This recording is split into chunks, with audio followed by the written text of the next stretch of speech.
Unajua sisi tunazofanya hivi kazi watu wasije wakaona sisi ni weu. Mimi sikurupuki. Nafanya hizi kazi kwa weledi. Mimi ni mteule appointed from president. Na kama nimepewa wilaya lazima niitendee kazi. Na hata nyinyi kwenye kazi zenu fanyeni kazi. Kama huyu kijana anavyonilinda yuko kazini. Tunataka sasa watu tunyoke. Wilaya inyoke. Tumekuta nyumba ina matakataka. Kama nyumba ina matakataka tunafanyaje? Mimi kama mkuu wa wilaya lazima nyumba ziwe safi. Tumeshirikiana na TFS kwenye miti. Miti ina faida nyingi. Kuna matunda, kuna dawa. Nani anakuruhusu unaingia kwenye nyumba yangu? Mimi lazima niingie. Nadhani unijui. Lazima niingie. Mimi nakuuliza kwenye nyumba yangu. Nani anakupa mamlaka? Wilaya yote naruhusiwa kwenda popote ndani ya wilaya hii. Wewe ni nani? Hakuna mtu akunizuia. Wewe ni nani? Ni mteule wa rais. Kama nani? Nikiwepo wewe ni mkurugenzi, wewe ni nani? District commissioner. Usiende mbali. Wewe ni nani? Usiende mbali. Mimi ni DC. Ni mkuu wa wilaya. Na niwapo mimi ni rais kama yupo. Sasa usinipande. Siwezi kukaa kwenye nyumba na matakataka hapo kwenye wilaya. I'm a senior commander. Kwambia nakuuliza wewe ndio yule uliyeapishwa juzi na mheshimiwa rais? Mbona ulikuwa unaonekana hata unavyoongea speech yako I was thinking you were a good person. Ninavyokuona I need to know you very well. Wewe umetokea wapi kabla huja kuwa appointed hapa?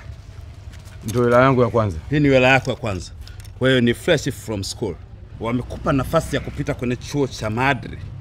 Kufundishwa maadili ya kiongozi. How unatakiwa kuongea, namna unavyotakiwa kutembea, namna unavyotakiwa kuconnect watu. Bado hii wamesema baada ya mwezi. You must go there. Vinginevyo my young brother, my little man, you will die.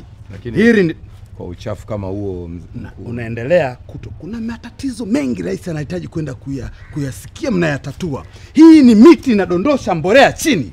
Nenda kaangalie jalala zikoje huko.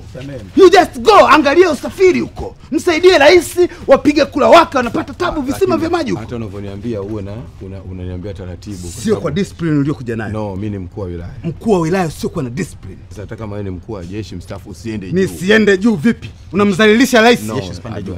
Unataka kila mtu sasa aoneshe. Unadhani nilienda kule kucheza? Unadhani jeshi nilienda? Hey! Nilienda kucheza! Nilienda kucheza! Nilienda kucheza! La jeshi mangogo.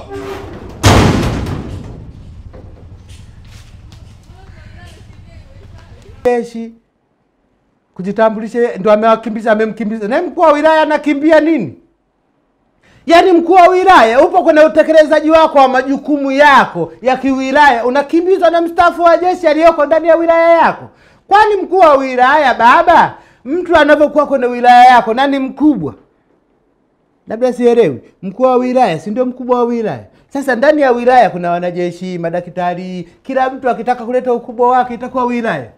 Mkuu wa wilaya na kuonya, nyumba iwe ya mwanajeshi, iwe daktari, kama sera ya wilaya ni usafi, watu wote wafanyie usafi. Na mwanajeshi, wanajeshi wako kutembelea nao mpaka uraiani sio kweli. Kwamba eti ni mwanajeshi ndio kwamba sisi nimekuja kama wilaya tukwambie usafishe, tusinde tuogope kukwambia usafishe. Baba, basi si ungekaa jeshini. Kama utaki kusafisha ungekaje? Na kwanza jeshi la wapi linataka uchafu? Kwamba nilikuwa kanari mstaafu ndo mkuu wa wilaya afanye nini? Ndio usifagie. Wasije wakaniteka. Habari ya mwisho wapenzi watazamaji, wiki nyingine wakati kama huu, majira kama haya, utakutana na Mama Ima hapa nikiwa nimetulia tuli kama mtu aliyelipwa mshahara wa mwezi huu na mwezi ujao. Umeshawahi kulipwa mshahara double? Niite Mama Ima Minyodo. Mungu akipenda tutaonana tena. Tembelea katika ubichi. Kitembelea ukavu utakuja kuvunjika. Wahe wanasema genderage uludodi ulukafu ladenyeka. Genderage uludodi nzao ulukafu ladenyeka. Genderage uludodi nzao. Niita Mama Ima. Mama Ima Minyodo ndo naye kuletea habari za kimataifa na kitaifa kutoka